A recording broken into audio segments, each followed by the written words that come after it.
Hey guys, welcome back to episode 8 of Road to Recovery. In today's video, we're going to be talking about sleep. We're talking about the benefits of sleep, how to set yourself up for the best night's sleep, and how I set up my sleep. Let's get into it. So now let's talk about the benefits of a good night's sleep. So first things first, your mental and emotional health. A lack of sleep will mess with your mental health. When you don't get enough sleep, you're going to be all moody, grumpy. Overall, your stress levels will increase. If this goes long enough, it could lead to feelings of like anxiety and depression. The next thing is memory consolidation. When you fall asleep, your brain processes information that you took in during the day. Your brain's going to transfer it from something called short-term memory into long-term memory. This only happens in the deeper stages of sleep. When you don't get quality sleep, you'll get less time or even no time in the later, deeper stages of sleep. Therefore, throughout the day, you're going to find it hard to recall stuff that you should be able to know off the top of your head, but you just can't remember it. That's because lack of sleep. Sleep plays also a critical role in your physical health. It allows your body to repair itself, promotes the healing, tissue regeneration. Also has a big factor in your energy and alertness, which allows you to have increased focus throughout the day. You're trying to work, you're trying to complete something, you're trying to focus on the task at hand. Good sleep will help you get that done. You'll have improved reaction times. I know I personally do boxing, and at boxing, if you zig instead of zag, you get hit. So having that increased reaction time is great. And also better decision-making skills, because you're gonna be making decisions off of emotions if you're tired, moody, grumpy, and those are negative emotions, so you're not gonna be making clear thought decisions. But if you have good sleep, you're gonna be energetic, alert, and you're gonna be able to make those decisions off of logic and what's best for you. Research has also shown that poor sleep is associated with an increased risk of chronic conditions. Good night's sleep has definitely helped me improve my skin. Now I'm going to talk about why you aren't getting a good night's sleep. So most people are like, oh, I can't sleep, sleep. I guarantee if you guys are having trouble sleeping, you're either participating in one or many of these things. So first, blue lights. The first reason you're not getting enough sleep is because of blue lights. It decreases your melatonin production, disrupts your circadian rhythm, and increases your alertness, making it harder to fall asleep. I know a lot of you guys fall asleep scrolling the TikTok or watching TV or falling asleep with electronic devices is very common these days, but yeah, gotta have the discipline, put down the cell phone, the tablet, turn off the TV before you get to bed, because that will keep you up. That's gonna put the blue light in your eyes. It's gonna signal to your brain that it's daytime. Next is late caffeine. So caffeine is a stimulant. Having caffeine too late in the day will increase your alertness, decrease your body's production of melatonin, and then you're gonna find it's a lot harder to sleep. Sedentary lifestyle. Some people, man, it's just sit in the chair all day. They might get up to go to the loo, eat, sleep, repeat. They don't really move much. That's no good. You got to be moving. If you're not exercising, you're going to have a lot harder time to fall asleep, because when you exercise, you expend energy. And if your energy has been expended, then you need to sleep to recover to get more energy. Eating too close to bedtime. If you eat too close to bedtime, you're going to have a hard time falling asleep. Your body can either put that energy into digesting the food or repairing and rejuvenating itself, but it can't do both 100%. Next thing is high room temperature. High room temperature hinders sleep because it causes discomfort, and it's going to disrupt your body's natural thermal regulation process.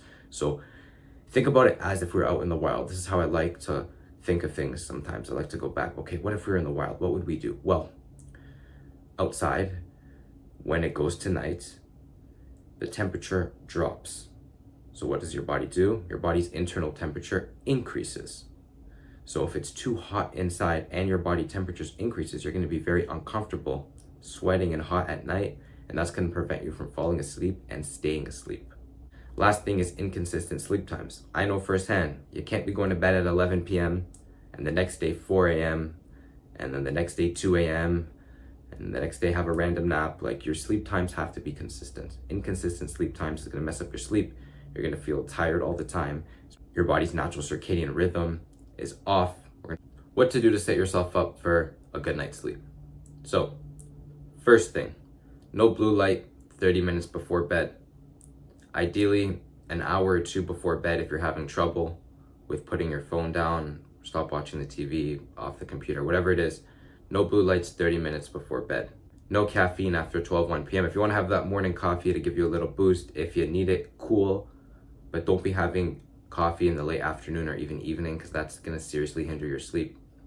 Daily exercise. Now, it can be as simple as a 30-minute walk or a certain amount of steps you hit on your Apple Watch, Fitbit, whatever. Daily exercise is important. Now, if you want to do more exercise, if you want to, go for a run, participate in an intense sport, lift the weights a little bit, that's definitely going to help you get a deeper night's sleep. Now, next thing, no food 3 hours before bed. So for example here, if you go to bed at 10 p.m., I know it's a little bit of a stretch, but look, it's just for the example. At 7 p.m., 3 hours before, you want to be done eating. Remember, we talked about our body, they can either put the energy into rejuvenating and repairing itself or into digesting the food, but it can't do both. 3 hours before is plenty time for your body to digest the food. Next thing, your room temperature wants to be ideally between 15 and 21 degrees Celsius. Your body temperature increases at night, and you want to have the room a little cooler to avoid that discomfort. 15 to 21 degrees is the sweet spot. Consistent sleeping times is a big thing. So you got to be able to wake up at the same time every day and go to bed within the same time. So if you sleep like 11, 12 most days, you wake up around 7, 8, that's cool. But you can't be sleeping at, like I said earlier, 10 p.m. one day, 4 a.m. the next day. You just can't, it's not going to work like that. So you got to make sure your times are consistent. I recommend having you wake up at the same time every day and you go to bed within 1 to 2 hours of the same time every single day. Next thing is you got to get the right amount of sleep. So for adults, this could be 7 to 8 hours. For children and teens, this could be 9 to 10 hours, but you got to experiment for yourself. You got to see what works and what feels good. Now I'm going to talk a little bit about how I set up my sleep. So I'll average between 7 and 8 hours a night. I'm not perfect. Ideally I would get around 8-ish hours.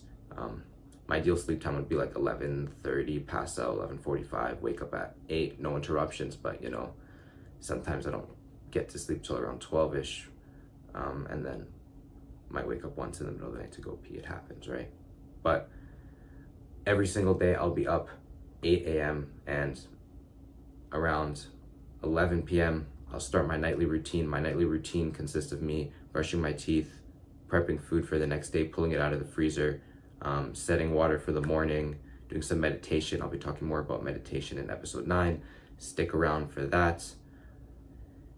And next, let's talk a little bit about my room. So as you can see in the pictures here, we have an air purifier and blackout curtains. So this allows the air to be clean and the room to be dark. Next, moving over to my bed, we have my silk pillowcase and my 100% cotton sheets. This allows my skin not to be irritated and for my skin to breathe well at night. Last but not least, I participate in daily intense exercise on most days. This allows me to fall asleep pretty easily. You couple that with the fact that I keep my room cool. It's just a recipe for great sleep. This one is a little longer than usual and took me some more time to make. I just want to say thank you for sticking around to the end. If you take notes and you put these things into practice, I guarantee that your sleep will improve significantly. Just want to say thanks for watching. Consider leaving a like, subscribing, leave a comment in the comment down below of any questions or thoughts you might have. Peace.